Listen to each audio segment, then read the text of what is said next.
Bagaimana pangkat dan golongan bagi P3K? Permenpan RB 72 tahun 2020, golongan PPPK sesuai ijazah, masa kerja 0 tahun. Simak penjelasannya.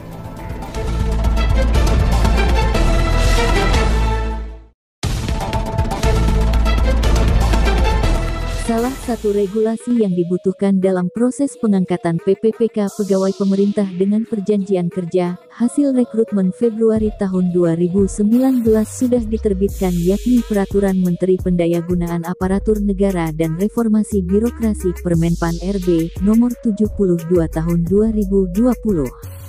Permenpan RB tertanggal 2 November tahun 2020 ini mengatur tentang perubahan atas Permenpan RB Nomor 2 Tahun 2019 tentang pengadaan PPPK untuk guru, dosen, tenaga kesehatan, dan penyuluh pertanian.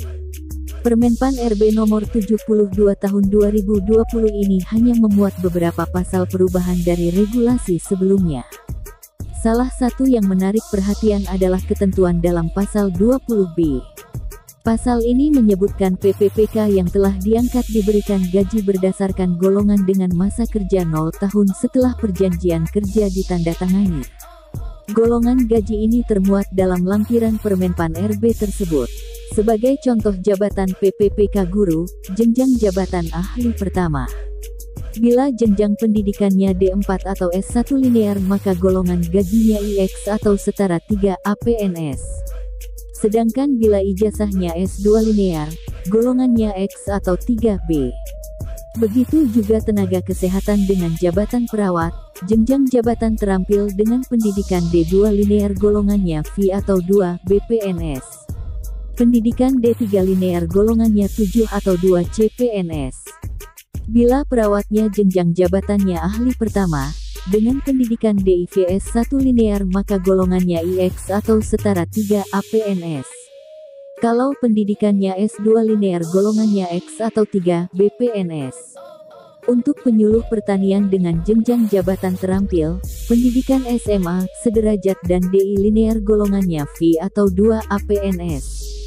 Pendidikan D2 linear golongannya V atau 2B. Pendidikan D3 linear golongannya 7 atau 2 CPNS. Penyuluh pertanian jenjang jabatan ahli pertama dengan pendidikan D4 linear S1 linear golongannya IX atau 3A. Pendidikan S2 linear golongannya X atau 3 BPNS.